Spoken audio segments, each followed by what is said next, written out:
Joining me now for more on this, Executive Director at the Australian Israel and Jewish Council, Joel Burnie. Well, Joel, a bit of caution, of course, this is before the court, so I don't want to go into specifics, but those text messages or alleged text messages must come as a great concern to the Jewish community.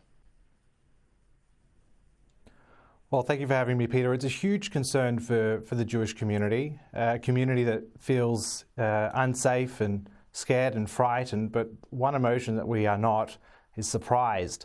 Now, since the October 7 attacks in Israel, which saw the largest number of Jews being killed since the end of the Holocaust, no later than 24 hours later, we had certain preachers on the streets of Sydney saying how elated they were.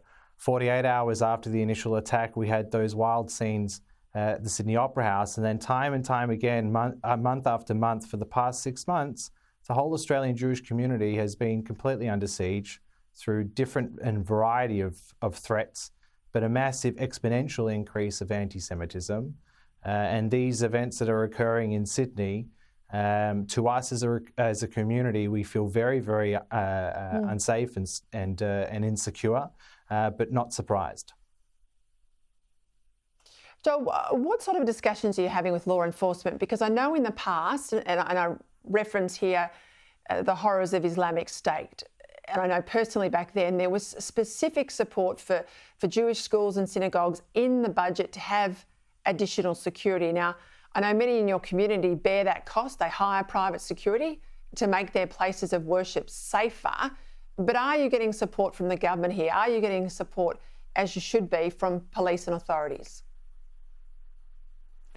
Well, Peter, as you correctly note, due to the security threats that the Jewish community has historically faced in Australia, we have needed to subsidise through security levies for all of our installations. So my 3-year-old attends a Jewish creche, and she has an armed guard outside the front, private security. My 8-year-old is in a Jewish school, the same thing, armed guards outside the front of the school, and this has been normal for them, which is, it's unusual for anyone else in Australia to have that type of protection. Now, the federal government did announce a package in late October, early November for the protection and security upgrades for the communities. But again, recent scenes and also what we've witnessed over the past 6 months, it's not enough. Now, the one thing I'll note is that even though we do, as parents and as community members of our synagogues, we do subsidise our own private security, one conversation that you do not have in the Jewish community is that it's not required. So whilst we can be happy or unhappy as to whether or not we're getting enough funding to completely cover those costs, the one things that we do know is that the threat level is as such that we do need to secure those installations at all costs, and we, as those responsible parents and congregants of those synagogues, are going to continue to do so. Joel, I reckon I've got a few shocked viewers listening to you tonight to appreciate, I guess, the human end of all of this, that your kids in Australia, little children go to school with armed guards out the front, which is not a feature of any other religious school or state government school anywhere else in this country. I'll go to universities because obviously we've seen some horrific scenes there, particularly at Sydney University. I mean, we're seeing them play out in the United States, but they're very much here at home.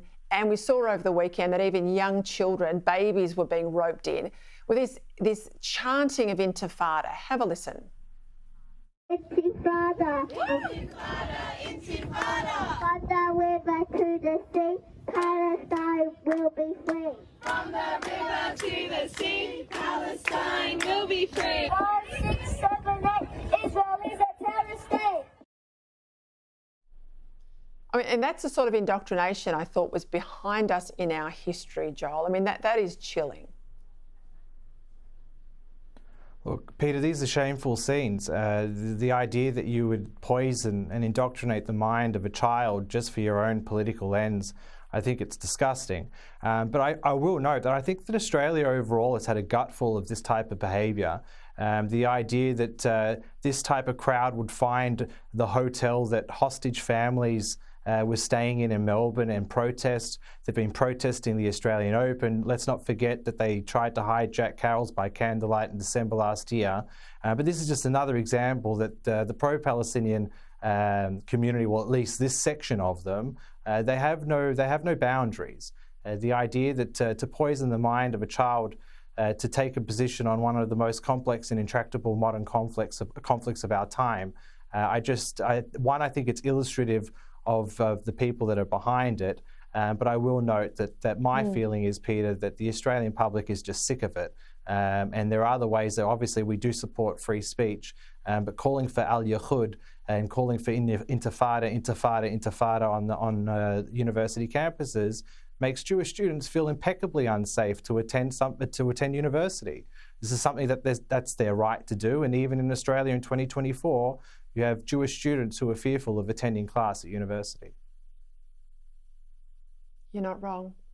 Joel, thank you. I hope one day to talk to you under some better circumstances, but at the moment we've got to keep highlighting exactly what's going on. Thank you for your time.